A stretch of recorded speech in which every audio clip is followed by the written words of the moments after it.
Hello friends, देखिए ये induction का बोर्ड है। उषा कंपनी का इंडक्शन का बोर्ड है ये। देखिए इस तरीके से पूरी तरीके से जला हुआ था, देख सकते हैं आप। पूरी तरीके से जला हुआ है। इसका ये देखिए कैपेसिटर है 0.3 mmf का, देख सकते हैं आप। और ये देखिए 5 mmf का कैपेसिटर है। हम इसको अभी डिजिटल मीटर है मेरे पास, हम इससे अभी जांच करते हैं कि कैपेसिटर इसका ठीक है कि क्या है। देख लेते हैं हम। ये हो गया PF का रेंज में हो गया। ये 5 mmf का कैपेसिटर है। हम इसको जांच कर लेते हैं कि 5 mmf बताता है कि नहीं।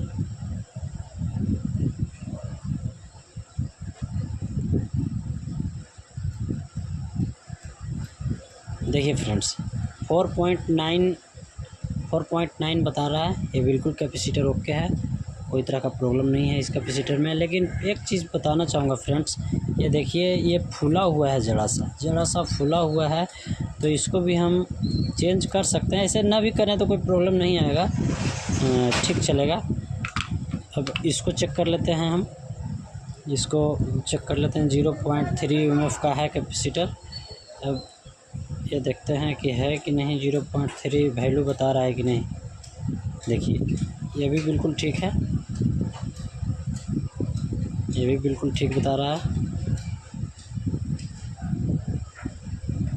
298 मतलब 3 के आसपास बता रहा है, तो ठीक है। ये 0.3 हो गया, ये बिल्कुल ठीक है। ये कैपेसिटर है फ्रेंड्स। देखिए हम आपको कुछ डायग्राम में बताना चाहेंगे।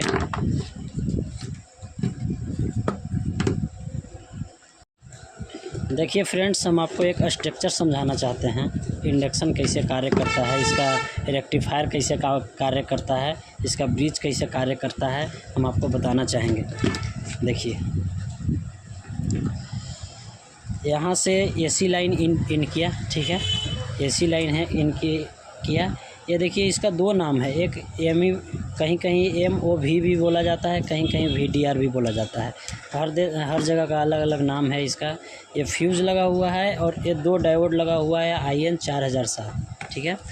तो आप देख सकते हैं कि यहाँ से एक AC लाइन गया, यहाँ पे आपका एक VDR लगा, ठीक है।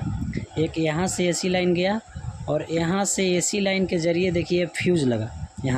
यहाँ से फ्यूज़ यहाँ आया। हम आपको चेक करके बता देते हैं कि फ्यूज़ है कि नहीं यहाँ पे लगा हुआ। देखिए हम बताते हैं। देखिए एक यहाँ से यहाँ फ्यूज़ है, ठीक है, बजर बजा। अब एक लाइन यहाँ ई वाला जो लाइन है यहाँ पे आ गया, और ई वाला लाइन जो है इसके सहारे देख सकते हैं यहाँ पे आ गया। ये ब्रिज डायोड है फ्रेंड्स, ये ब्रिज डायोड है। इसको एक डायोड का पैकेज हम मानते हैं, और है भी। तो इसका देखिए ये यहाँ पे लिखा हुआ है प्लस पॉजिटिव, आपको देख सकते हैं पॉजिटिव लिखा हुआ है। और ये जो फ्रेंड्स है, देखिए हम क्या बोले थे आपको, एक लाइन ये है, एक लाइन आपका यहाँ पे ई आ गया, ठीक है। और एक लाइन यहाँ से ई कॉइल के माध्यम से, कंडक्टर कॉइल यहाँ पे लगा हुआ है, आप देख सकते हैं। एक कंडक्टर कॉइल है, एक कंडक्टर कॉइल के माध्यम से यहाँ पे आ गया, ठीक है। तो एक लाइन ये घूम करके यहाँ पे आ गया, और एक लाइन कंडक्टर कॉइल के माध्यम से यहाँ पे आ गया। तो इसको हम फ्रेंड्स PN जंक्शन बोलते हैं। क्या बोलते हैं इसको? PN जंक्शन हम इसको बोलते हैं। तो ये दोनों AC लाइन यहाँ पे आ गया, ठीक है। 220 वोल्ट जब हम AC लाइन यहाँ पे देंगे, यहाँ पे 220 वोल्ट जब AC देंगे यहाँ पे, तो यहाँ पे आ जाएगा 220 वोल्ट AC, ठीक है।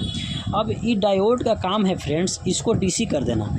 220 वोल्ट AC को 220 वोल्ट DC कर देना काम है, ठीक है। तो यहाँ पे फ्रेंड 220 वोल्ट DC बन जाएगा। ये ब्रिज बनाया हुआ है, 4 डायोड का एक ब्रिज बनाया हुआ है, इसको PN जंक्शन बोलते हैं। और ये हो गया पॉजिटिव और ये हो गया नेगेटिव, ठीक है। तो ये अगर यहाँ पे देखिए, अब यहाँ पे 220 वोल्ट DC आ गया, ठीक है। तो अब यहाँ पे है फ्रेंड्स, देखिए हम आपको बताना चाहेंगे। यहाँ पे देखिए ये जैक लगा हुआ है, जम्फर है। देखिए यहाँ पे जम्फर लगा हुआ है। इस जम्फर के माध्यम से एक लाइन यहाँ पे आ गया, ठीक है, एक लाइन यहाँ पे आ गया और एक लाइन जो ई वाला जो है फ्रेंड्स यहाँ पे आ गया, ठीक है। देखिए यहाँ से, यानी कि 220 वोल्ट जो एसी से डीसी बनाया, ये दोनों यहाँ पे पॉइंट आ गया, ठीक है। तो फ्रेंड देख सकते हैं यहाँ पे अभी शॉर्टिंग बता रहा है। शॉर्टिंग अब बता रहा क्या रहा है, ये IGBT है फ्रेंड्स, एक तरह से स्विच है। तो यही कंपोनेंट अभी शॉर्ट है फ्रेंड्स। तो अब हम आपको समझाना चाहेंगे कि यहाँ पे क्यों आ रहा है 220 वोल्ट डीसी। तो 220 वोल्ट यहाँ पे इसलिए डीसी आता है फ्रेंड्स। अब देखिए यहाँ पे कैपेसिटर लगेगा, यहाँ पे 5 माइक्रोफैराड का कैपेसिटर लगेगा 400 वोल्ट डीसी का। तो अब आप कहिएगा कि यहाँ पे कैपेसिटर क्यों लगाया गया है। तो हम आपको बताना चाहते हैं फ्रेंड्स, ये जो एसी लाइन जो यहाँ पे आया, एसी लाइन में पल्स होता है, वेव होता है फ्रेंड्स। इस तरह का वेव बनता है एसी लाइन में। फ्रीक्वेंसी जिसको बोलते हैं किताबी भाषा में साइकिल बोलते हैं। तो ये फ्रीक्वेंसी पे तो काम करेगा नहीं सर्किट, इसको शुद्ध डीसी चाहिए।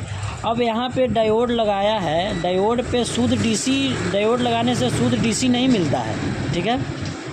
तो इसी के लिए यहाँ पे एक कैपेसिटर लगाया गया है, ये 5 माइक्रोफैराड का है। यहाँ पे कैपेसिटर लगाया है ताकि शुद्ध डीसी हो जाए।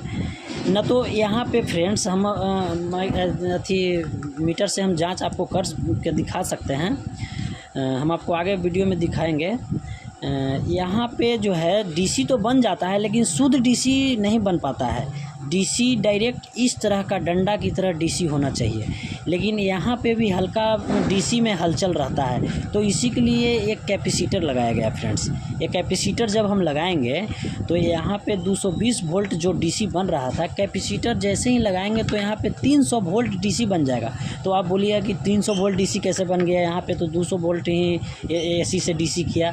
तो फ्रेंड्स हम आपको बताना चाहेंगे, जो ये जो एसी है पीएन जंक्शन पे जो इस तरह का वेव है, ठीक है, इस तरह का वेव है। अब हमको एक बात बताइए फ्रेंड्स, एक रस्सी ले लेते हैं इतना लंबा, हम रस्सी को सीधा कर देते हैं तो इतना बड़ा है, मान के चलिए इतना बड़ा रस्सी हो जाएगा, ठीक है।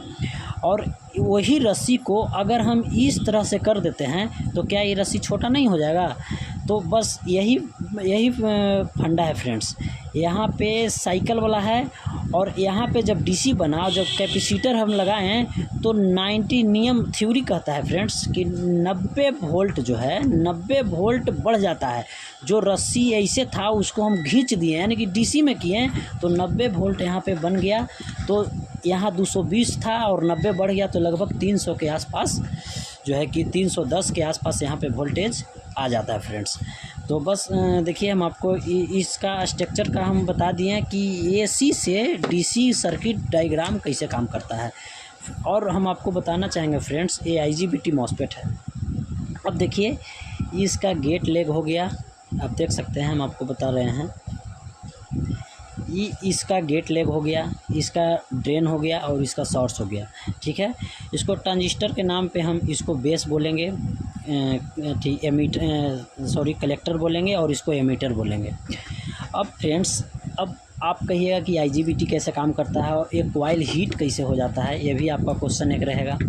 तो हम बताना चाहते हैं फ्रेंड्स कि ये कैसे काम करता है। देखिए, तो ये गेट लाइन है फ्रेंड्स, हम इसको जांचेंगे। देखिए आप मल्टीमीटर में हम बताना चाहेंगे आपको। यहाँ से एक ट्रैक आ गया, देखिए बेस है, ठीक है, ये बेस लाइन आ गया। ये देखिए यहाँ आया, ये रेजिस्टेंस है, ये रेजिस्टेंस के माध्यम में माइक्रो प्रोसेसर पे आ जाता है फ्रेंड्स। ये माइक्रो प्रोसेसर सिग्नल देता है। अब ये सिग्नल किस तरह का देता है, तो वेव वाला सिग्नल देता है। हम जांच करके आपको DSO से जांच करके हम बताएंगे कि कितना इसमें फ्रीक्वेंसी यहाँ पे आता है। जब यहाँ पे फ्रीक्वेंसी आएगा ना फ्रेंड्स, तो ये स्विच ऑन ऑफ कराएगा। तो इसमें कॉइल लगा हुआ है, तो यहाँ पे इलेक्ट्रोमैग्नेट फोर्स का एक करंट बनेगा, इलेक्ट्रोमैग्नेट फोर्स नाम का एक करंट बनता है फ्रेंड्स। तो जा कर के वहाँ पे बर्तन रखेंगे तो वो हीट होना शुरू हो जाता है। तो फ्रेंड्स यही प्रक्रिया है इंडक्शन में, यही प्रक्रिया से इंडक्शन का जो है कि गर्म होता है। और एक PF यहाँ पे लगा हुआ है फ्रेंड्स। तो आप पूछिएगा कि यहाँ पे क्यों लगा हुआ है PF, तो यहाँ पे है फ्रेंड्स, ये जो IGBT का जो कॉइल है, देखिए एक कॉइल का लेग यहाँ है, एक कॉइल का लेग यहाँ है। तो देखिए एक कॉइल का तो यहाँ पे है और एक कॉइल का जो लेग है से यहाँ पे है।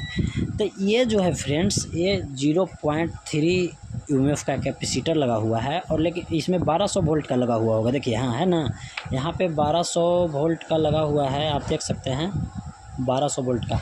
तो यहाँ पे इस तरह का स्विचिंग करता है, झटका से मारता है ना, तो यहाँ पे 1200 वोल्ट बन जाता है इसका कॉइल के लेग पे। ये कॉइल पे लेग पे 1200 वोल्ट जब बनता है ना, तब ये जा कर के हीटिंग होता है, इलेक्ट्रोमैग्नेटिक फोर्स बनता है 1200 वोल्ट पे। तो इसीलिए यहाँ पे इसको, ताकि लंबा साइकिल ना बन जाए, इसको कंट्रोल करने के लिए यहाँ पे पीएफ लगा दिया है फ्रेंड्स। यहाँ पे अब आप कहिए कि पीएफ ना लगाएं तो क्या होगा। तो पीएफ अगर आप नहीं लगाइएगा तो ये आईजीबीटी जो है आपका बर्न हो जाएगा, जल जाएगा।